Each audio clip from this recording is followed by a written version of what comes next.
membatalkan wudu, yaitu tentang memakan makanan yang dimasak dengan api. Apakah itu membatalkan wudu? Jadi habis wudu lalu memakan makanan yang dimasak dengan api. Ikhtalafu sadrul awal fi ijabil wudu'i min akli ma massathun nar li ikhtilafil athari al-waridati fi dzalika an Rasulillah sallallahu alaihi wasallam. Jadi generasi awal Islam itu berbeda pendapat tentang wajibnya wudu bagi orang yang memakan makanan yang dimasak dengan api, artinya dimasak. Jadi dulu itu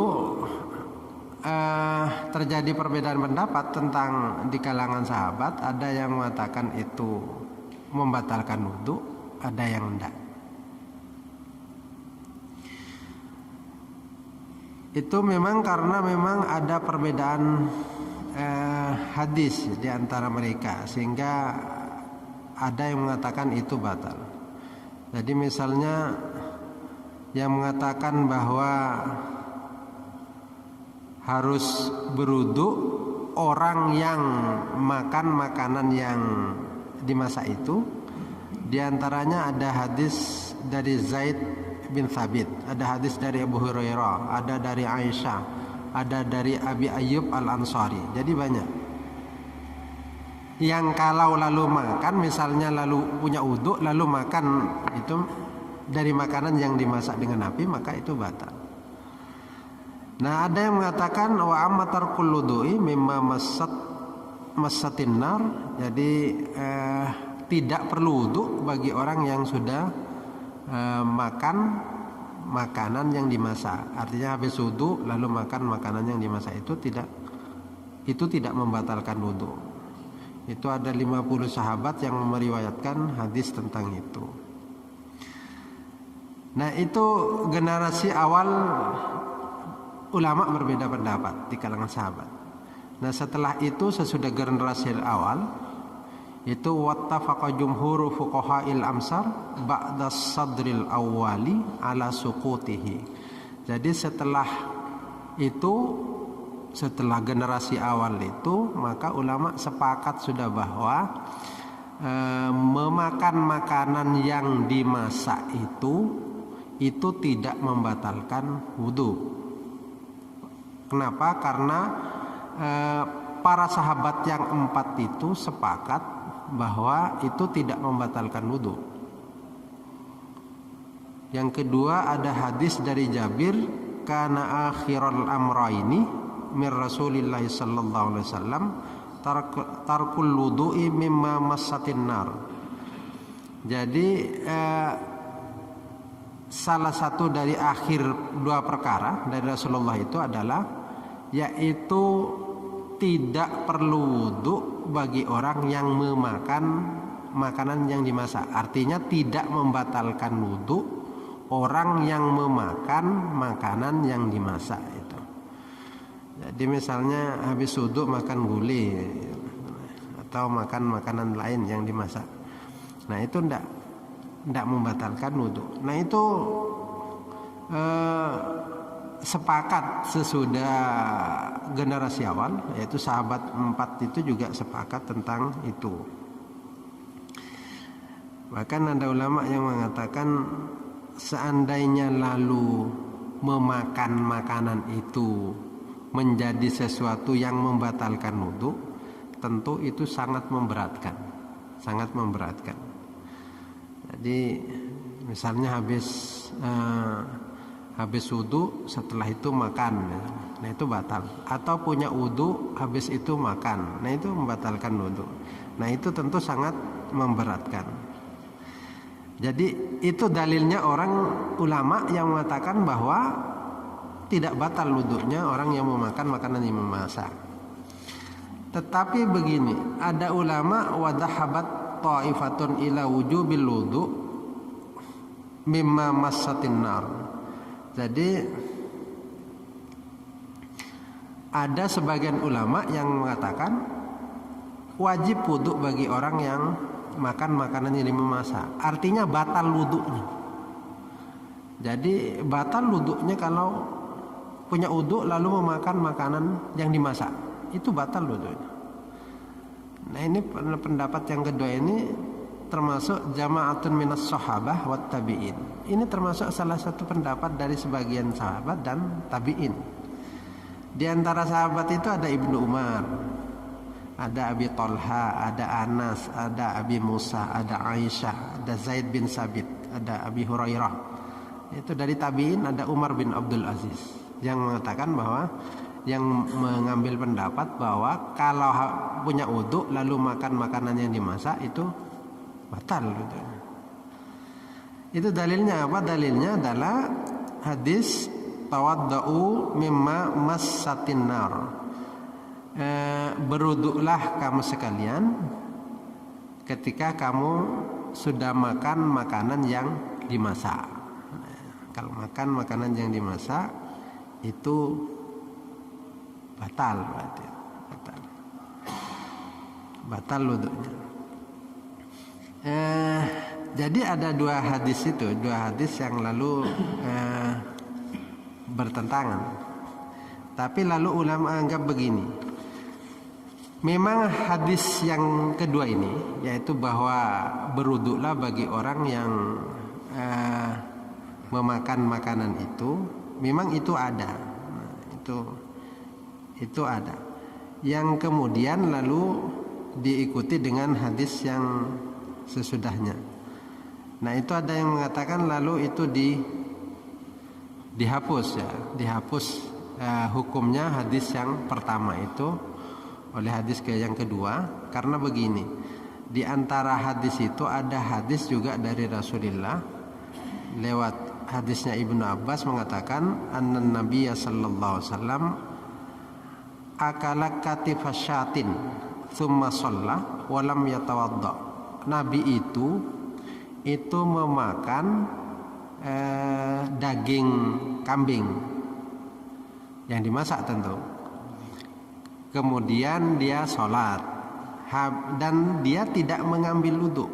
Ini riwayat Bukhari, riwayat Imam Bukhari. Itu artinya Nabi makan daging ini masak lalu sholat dan dia tidak ngambil wudu untuk sholat itu. Artinya berarti tidak membatalkan wudu. Termasuk juga ada hadis dari Amr bin Umayyah. Itu ra'aitu Nabi sallallahu alaihi wasallam yahtazzu min katifis syatin ya'kulu minha thumma shalla wa lam yatawadda. Jadi saya pernah melihat Nabi, katanya Amr itu memotong daging kambing ya, memotong daging kambing lalu Nabi memakannya kemudian Nabi sholat tanpa wudhu lebih dahulu. Nah ini menjadi dasar bahwa memakan makanan yang dimasak itu tidak membatalkan wudhu. Nah tetapi ulama yang tetap memakai hadis yang kedua tadi, yaitu bahwa Nabi mengatakan tawaddau mimma massat an-nar. Jadi berwuduklah kamu dari ketika memakan makanan yang dimasak. Itu yang jadi dasar. Ini termasuk yang diambil oleh Asy-Syaukani. Asy-Syaukani ini mengambil bahwa orang yang memakan makanan yang dimasak itu membatalkan wudu. Yang batalkan wudu. Dasarnya itu dia begini, bahwa perintah tentang berwudu itu tetap, kata. Perintah tentang orang yang memakan masakan itu tetap itu membatalkan wudu bagi umatnya Nabi Muhammad. Tetapi itu tidak batal khusus kepada Nabi Muhammad. Sehingga dia memahami seperti itu. Karena dengan demikian maka menurut Asy-Syaukani itu tetap membatalkan wudu. Jadi dua hadis itu memang sama-sama dipakai. Nabi kan mulai tadi makan kambing, tetap sholat. Tapi di satu sisi Nabi memerintahkan berwuduklah bagi orang yang memakan makanan. Nah, dipadukan dua hadis itu, bagi umatnya tetap berlaku perintah bahwa berwuduklah bagi orang yang memakan makanan yang dimasak. Tetapi bagi Rasulullah, khusus bagi Rasulullah, itu berlaku bahwa tidak apa-apa, artinya tidak membatalkan. Nah, itu tentu akan dibantah oleh beberapa ulama. Artinya, pertama, sahabat yang 4 itu, innal ijma'a ba'da sadril awal ala tarkil wudu mimma massatin nar. Jadi dibantah pendapat ini dengan mengatakan bahwa sepakat ulama bahwa termasuk sesudah generasi awal itu bahwa memakan makanan yang dimasak itu bahwa tidak membatalkan wudu. Itu sepakat sesudah generasi awal. Termasuk Khulafaur Rasyidin itu juga mengatakan bahwa itu tidak membatalkan wudu. Termasuk tadi ada hadis dari Jabir. Nah, itu yang menjadi dasar ulama yang mengatakan bahwa itu tidak membatalkan.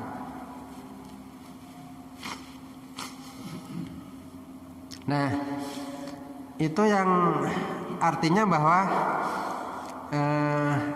tentu berat kalau lalu kita mengambil orang yang memakan makanan yang sudah dimasak itu membatalkan wudu, itu memberatkan. Jadi itu artinya tidak perlu ngambil pendapat yang berat seperti itu. Akan memberatkan ini. Jadi misalnya habis sholat lalu ada orang berikan makanan yang sudah dimasak lalu dimakan, yang membatalkan wudu kan iman. Dan lagi kan begini, ada ulama yang lalu mengatakan bahwa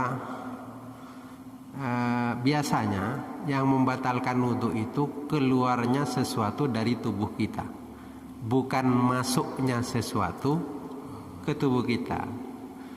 Misalnya ada orang keluar angin, itu kan keluarnya sesuatu dari tubuh kita. Mestinya kalau masuknya sesuatu ke tubuh kita itu kan tidak membatalkan wudu, itu mestinya begitu. Nah, itu yang lalu menjadi pertimbangan para ulama. Lalu ulama sepakat bahwa itu tidak membatalkan. Meskipun generasi awal sahabat itu tentu ada yang mengatakan batal.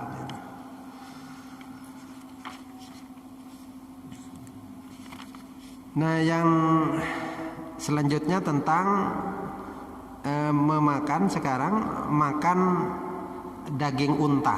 Daging unta, apakah itu membatalkan? Karena ini ada hadisnya juga. Khawatir Bapak ketemu hadisnya pas batal. Nah, ini menurut para ahli hadis, ada di antara ahli hadis itu yang mengatakan walakin dhahaba qaumun min ahlil hadis, ada sebagian ahli hadis yang berpegang bahwa annal wudu'a yajibu faqat min akli lahmil jazur. Jadi memakan daging unta itu wajib wudu, artinya membatalkan wudu. Nah, itu memang ada hadisnya, memang ada hadisnya yang mengatakan seperti itu. Nah, tetapi lalu ulama mengatakan bahwa mayoritas ulama mengatakan itu tidak batal. Yang mengatakan tidak batal itu diantaranya Imam mazhab Hanafi, mazhab Abu Hanifah, ada mazhab Malik, ada mazhab Syafi'i fil mazhab, dan Imam Ahmad dalam satu riwayat termasuk pendapatnya Ibnu Taimiyah, illa anna min akli lahmil jazur la yajibu alaihi wudu. Jadi orang yang memakan daging unta itu tidak wajib wudu.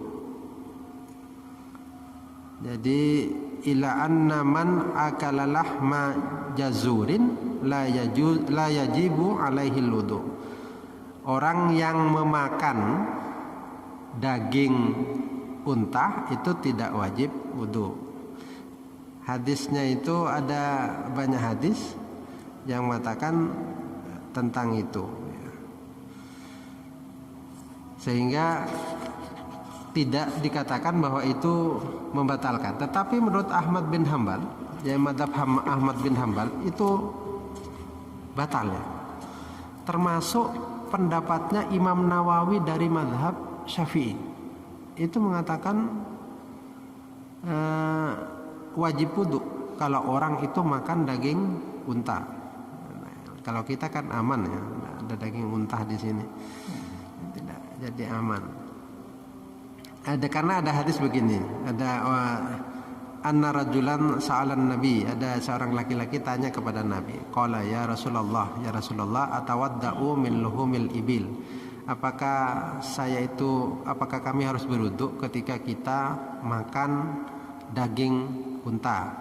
Qala na'am, Rasulullah mengatakan ya. Nah itu termasuk yang dipegang. Itu yang termasuk. Ada juga su'ila Rasulullah sallallahu alaihi wasallam anil wudu'i min luhumil ibil faqala tawadda'u minha. Jadi Rasulullah ditanya tentang orang punya wudu lalu memakan daging unta. Rasulullah mengatakan ya wajib wudu, ya wudu lagi. Nah itu berwudu. Nah tetapi mayoritas ulama itu mengatakan itu tidak membatalkan.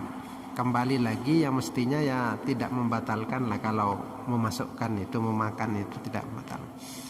Karena apa? Karena makan itu bagian dari kehidupan manusia. Jadi kalau itu lalu bisa membatalkan, itu sangat berisiko.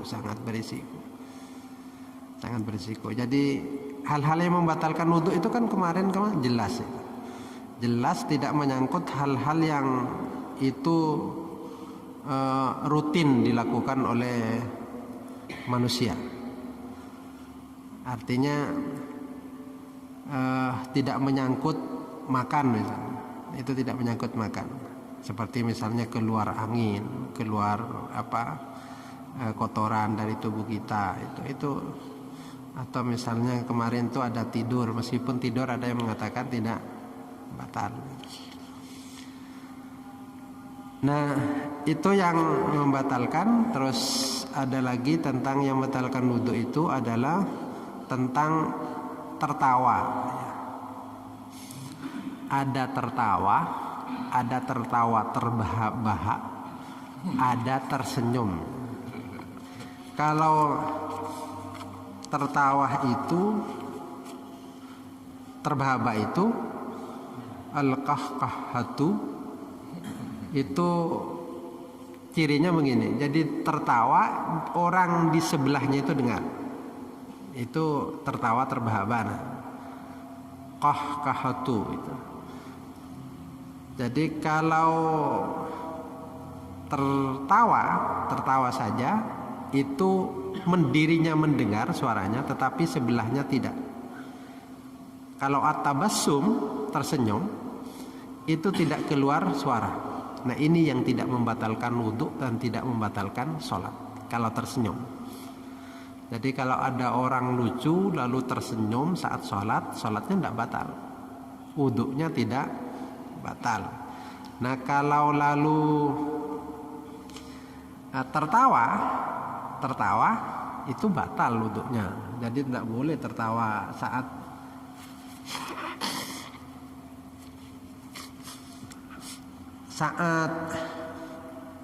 sholat, tidak boleh tertawa, apalagi tertawa terbahak-bahak. Nah itu tidak boleh. Nah ulama itu tentang tertawa itu, kalau di dalam sholat itu berbeda pendapat. Yang pertama mengatakan bahwa syadda Abu Hanifah fa'aujabal wudu'a min dhahiki fi shalah. Jadi orang kalau tertawa di dalam sholat, itu kata Abu Hanifah bukan hanya sholatnya yang batal, wuduknya itu batal. Wuduknya batal. Jadi sholatnya batal, wuduknya juga batal. Nah, itu didasarkan pada hadis yang mengatakan bahwa pernah anna qauman ada segolongan kaum itu diantara sahabat itu sholat, terus mereka tertawa. Rasulullah itu memerintahkan bi'adatil wudu was shalah. Jadi Rasulullah memerintahkan kamu wudu lagi dan sholat. Nah, ini menurut Abu Hanifah berarti tertawa di dalam sholat itu membatalkan sholat sekaligus membatalkan wudu. Jadi jelas hadisnya ada ya. Nah, tetapi katanya jumhur ulama itu tidak seperti itu. Yang batal itu sholatnya. Jadi kalau tertawa batal sholatnya, wudunya tidak. Wudunya tidak. Karena hadis yang dipakai itu menurut jumhur itu hadis mursal ya, hadis mursal. Yang itu tidak bisa dijadikan dasar meskipun ada yang menggunakan hadis mursal itu.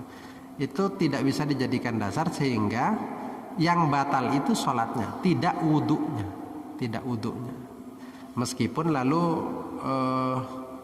ada hadis tentang hal itu, tentang yang mengatakan Rasulullah mengatakan ulangi sholatnya, ulangi wuduknya, gitu. Ulangi sholatnya, ulangi wuduknya, itu yang lalu menjadi dasar. Tetapi begini ya, kalau kita menganggap itu batal, sekarang ada orang ambil wudhu lalu tertawa, tidak di dalam sholat, kira-kira batal kan enggak? Nah, tetap ada ulama yang mengatakan begini, sekalipun yang membatalkan, kalau tertawa di dalam sholat itu anggaplah batal wudhu dan sholatnya. Tetapi mereka tetap akan mengatakan kalau wudhu tidak dalam sholat, misalnya dia tertawa saat di luar sholat, itu tidak membatalkan wudhu. Nah, itu tidak mungkin terjadi begitu.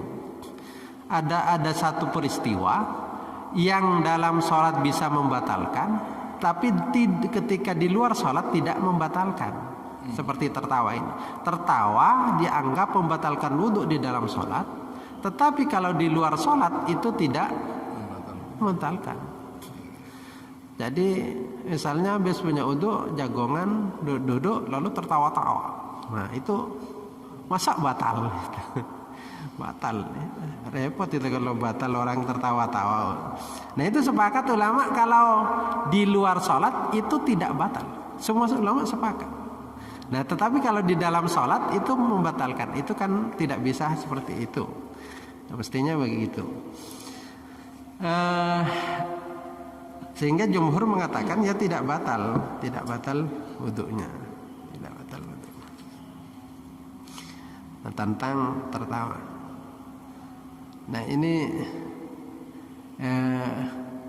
kalau tidak dikaji misalnya, ini akan masalah kalau lalu ada kita ketemu hadis tetapi lalu tidak ada pembahasannya, karena ada kadang di buku di mana itu ada hadis tidak ada kajiannya, sehingga yang muncul lalu orang yang menyimpulkan seperti itu. Bisa dibuka. Ya, saya persilahkan ya. Ustaz, Ya. jadi apa?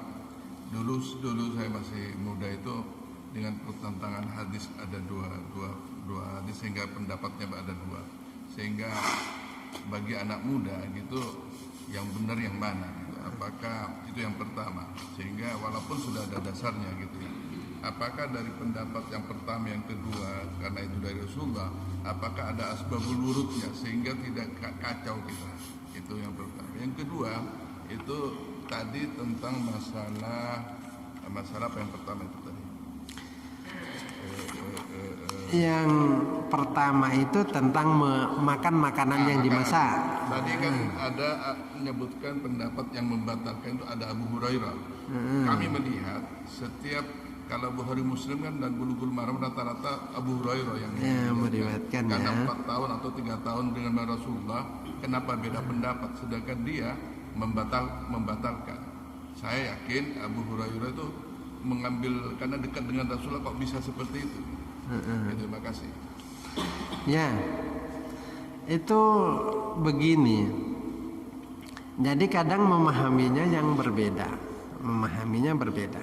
Saya contohkanlah hadis yang tadi tentang perintah Rasulullah bahwa kalau makan makanan yang masak disuruh berwudu kan, ada hadis begitu. Tapi juga ada hadis yang mengatakan bahwa kalau memakan makanan yang dimasak ya tidak perlu wudu gitu. Kan bertentangan ya. Ini kalau dipahami sebenarnya tidak bertentangan. Pertanyaannya sekarang, perintah Rasulullah menyuruh berwudu itu wajib apa sunnah apa dianjurkan? Itu pertanyaan begitu. Terus sekarang ada Rasulullah mengatakan tidak usah wudu, artinya tidak membatalkan wudu. Tapi dalam satu kesempatan Rasulullah mengatakan disuruh berwudu. Nah ini kan sebenarnya seolah-olah bertentangan, sebenarnya tidak. Yang kedua ini bisa dipahami begini, itu memang dianjurkan mengambil wudu lagi, tetapi tidak membatalkan, sama dengan yang pertama, tetapi hanya dianjurkan. Nah ini kalau memahaminya berbeda, tentu akan hasilnya berbeda. Nah, karena bisa orang memahami begini, tidak seperti itu. Artinya hadis yang kedua itu ya sudah harus wudu. Jadi tawaddu'u itu maksudnya ya sudah harus wudu. Perintahnya Rasulullah berwudu, berarti wajib wudu, berarti membatalkan wudu. Nah disinilah lalu memang ulama itu memahaminya berbeda, sehingga yang sampai ke kita juga berbeda di kalangan sahabat itu. Nah, di kalangan sahabat sudah berbeda, ke bawah tambah berbeda. Karena ada hadis Rasulullah itu juga bermacam-macam. Nah, hadis lain juga dari hadis Amr bin Umayyah, termasuk hadis Ibnu Abbas mengatakan Rasulullah ya sudah makan itu. Makan biasa, makanan yang dimasak itu. Nah, tetapi ini Asy-Syaukani itu memahaminya berbeda.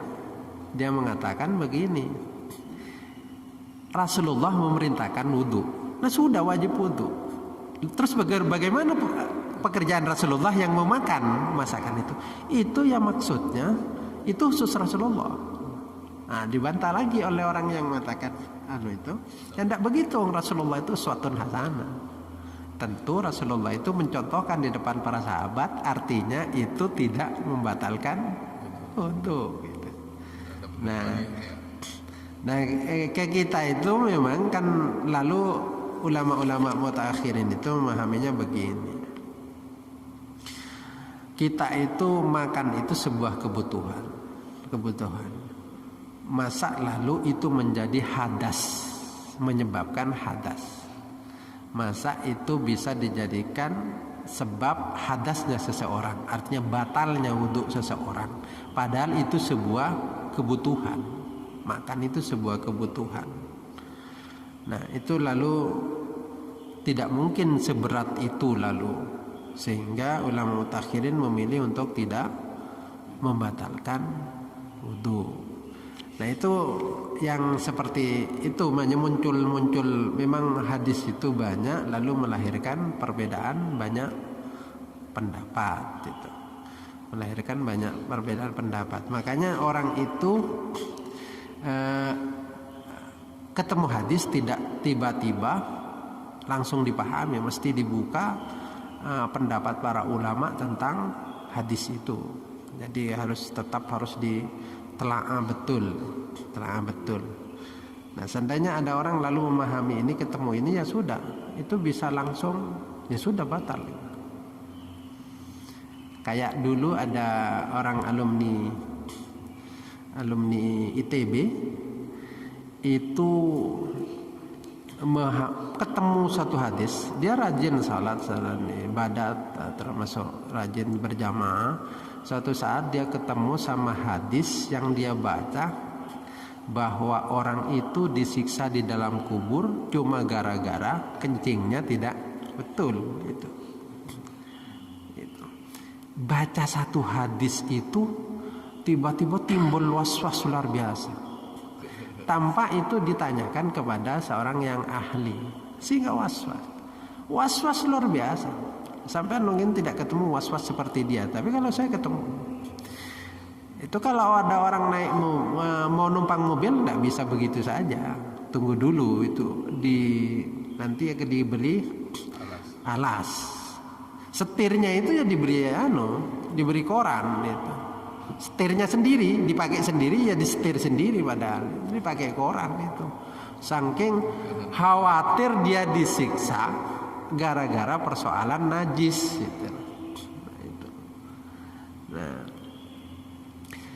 Ke rumah saya, suatu saat dia ke rumah saya setelah bertahun-tahun ke rumah saya, lalu saya bacakan kitabnya ini, jadi kitabnya Ibnu Rus Bidayatul Mujtahid.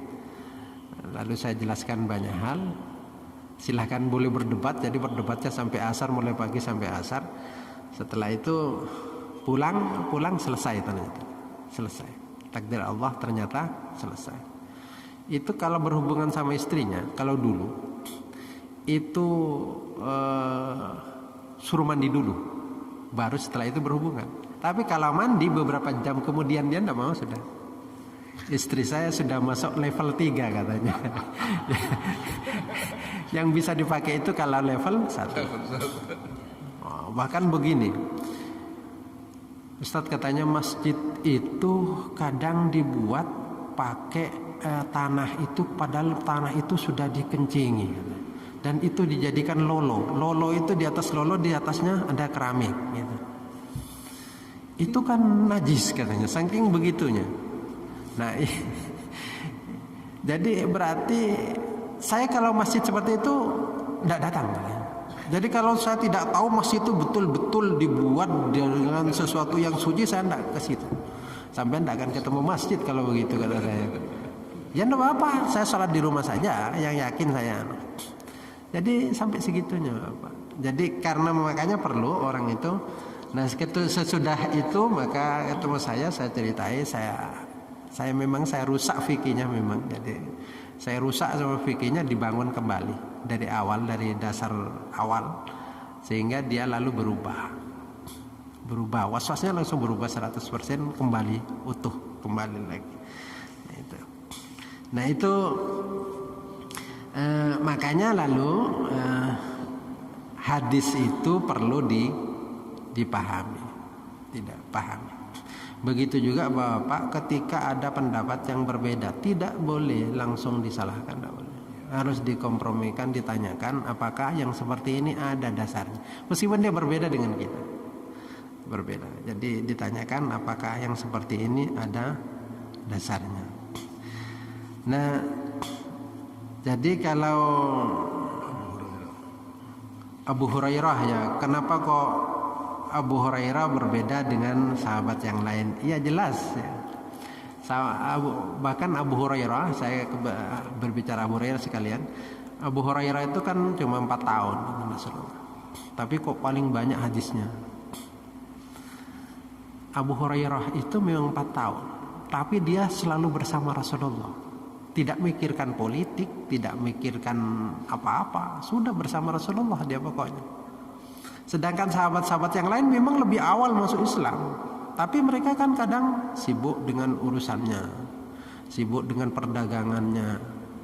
Abu Hurairah tidak disibukkan dengan makanan, tidak disibukkan dengan politik, tidak pula disibukkan dengan apapun. Sehingga fokus dia mendengar dari Rasulullah, dia menyampaikan kepada orang-orang lain. sehingga dia banyak hadis. Nah itu diantaranya karena ada kelompok yang lalu mempertanyakan, masa Abu Hurairah yang sebentar kok hadisnya paling banyak? Bisa mungkin. Seperti kita itu kan orang coba berapa banyak orang Islam yang lalu mencari ilmu, kan enggak? Padahal orang berislam itu kalau ingin baik tentu harus mencari ilmu. Kenapa? Apa yang menyibukkan? Mereka disibukkan oleh hartanya, oleh jabatannya, oleh pekerjaannya, sehingga itu terlupakan. Nah, Abu Hurairah tidak disibukkan dengan itu, sehingga fokus dia ke ilmuwan, sehingga Rasulullah itu banyak dia serap dan banyak yang juga tersampaikan. Mungkin seperti Imam Ali itu banyak hadisnya karena mulai kecil bersama Rasulullah, tapi mungkin karena kesibukannya tidak tersampaikan sehingga tidak sampai ke kita. Bisa begitu. Begitu juga sahabat Abu Bakar As-Siddiq, itu dari awal kan. Tapi dibandingkan Abu Hurairah, hadis yang sampai ke kita itu masih banyak Abu Hurairah. Nah itu karena memang beliau harus memimpin pemerintahan, juga banyak hal yang dia pimpin, sehingga itu tersibukkan dengan itu. Nah di kalangan sahabat itu berbeda. Kalau saya lalu bersyukur sahabat itu berbeda. Saya kalau sahabat itu tidak berbeda pendapat, itu berat ke kita. Coba pas kebetulan sahabat sepakat, semua sahabat kalau memakan makanannya di masa itu membatalkan wudhu, berat ke kita. Jadi bersyukurlah dengan perbedaan itu. Nah, kalau tidak pernah merasakan nikmatnya perbedaan itu, berarti sampean tidak nikmat itu. Tidak, artinya tidak menikmati karunia Allah yang luar biasa. Luar biasa itu sebuah karunia luar biasa. Meskipun kita tetap harus tidak main-main dalam beragama. Ada kalau sudah mengakui ikut pendapat ini ya sudah ikuti itu. Meskipun sekali-kali lalu berbeda. Dan itu kan seperti menghukumi itu kan tidak lalu mudah, Pak. Tidak mudah. Seperti misalnya harta harus betul-betul murni, murni misalnya suci, murni suci. Itu kadang berbeda. Ada suci itu secara hukum, ada suci itu secara datnya. Contoh misalnya air yang turun dari langit, asal tidak nyentuh tidak nyentuh atap, itu halal murni. Halal murni secara hukum halal, secara datnya air itu halal. Tapi kalau sampean sekarang dapat uang dari seseorang, lalu dibelikan makanan dimakan, secara hukum itu halal. Tapi kalau uangnya itu dari uang tidak halal, misalnya yang dipakai ke sampean, artinya secara dat dia tidak halal. Misalnya begini, ada sampean jual-jual toko, lalu ada seorang pelajar beli manisan, Pak, ini sudah beli manisan 10.000, sampean ambil, padahal sampean tahu bahwa itu pelajar loh. Ada atau orang mencuri, jelas pencuri ya, usahanya dari mencuri misalnya, sudah sampean uang itu jelas kan, tapi secara hukum karena sampean jual beli ya halal, sampean jual beli. Nah itu maksudnya. Nah memang hukum itu begini. Pokoknya secara hukum itu halal sudah, tidak usah merembet kemana-mana. Artinya secara hukum itu suci, ya sudah hukum itu suci. Jangan berpikir begini, ada sandal, lalu ada orang was-was, Bapak, teman saya was-was ya. Sandal itu kan biasanya air nyerap ke atas itu. Itu berpikir, saya kalau pakai sandal itu tidak enak. Itu jangan-jangan najisnya nyerap dari bawah ke atas katanya. Ini saya akan jadi najis katanya. Sehingga dia tuh tidak pakai sandal, Bapak, pakai baca. Baca itu kan tidak nyerap itu. Saking sedemikian. Tidak usah seperti itu. Secara hukum itu sudah suci. Tidak perlu pakai kayu supaya tidak nyerap. Nah ini yang seperti ini yang mestinya harus ditanyakan kepada yang ngerti tentang masalah-masalah kan. Jadi memang di sahabat itu yang memang berbeda ya, termasuk Abu Hurairah, termasuk yang lain. Lalu kita tidak mengambil kesimpulan bahwa satunya lebih hebat daripada yang lain. Artinya masing-masing punya keahlian tersendiri lah. Ada yang lain? Ya. Ya. Terima kasih kepada Ustaz. Saya mau menanyakan, karena seseorang yang mengambil wudhu itu Pak, apakah ada waktu pendeknya selama mereka yang punya wudhu itu tidak mengeluarkan sesuatu dari badan? Terima kasih. Iya. Selama tidak membatalkan ya boleh wudhunya, meskipun 1 hari 1 malam. Jadi wudhunya Isya dipakai sholat subuh misalnya, boleh. Ada orang yang seperti itu ya ada. Jadi wudhunya Isya dipakai sholat subuh, ya itu boleh saja asalkan tidak batal.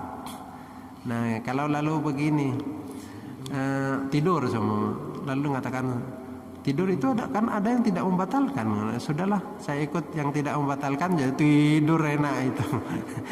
Giliran subuh bangun langsung sholat itu. Nah itu lalu menganggap bahwa tidur dia itu tidak ada masalah dengan tidurnya. Perkara tidurnya nanti ngentut kan itu masalah itu. Ya sudah, tidak usah tidur. Misalnya yang penting sampean misalnya ambil wudhu Isya lalu sholat Isya terus tidak ada yang membatalkan, ya sudah, tidak apa-apa, terus dipakai sampai selesai, sampai subuh atau nanti kembali lagi ke Isya lagi ya tidak apa-apa, selama bisa seperti itu. Barangkali itu mudah-mudahan berguna. Ihdinas siratal mustaqim. Assalamualaikum warahmatullahi wabarakatuh.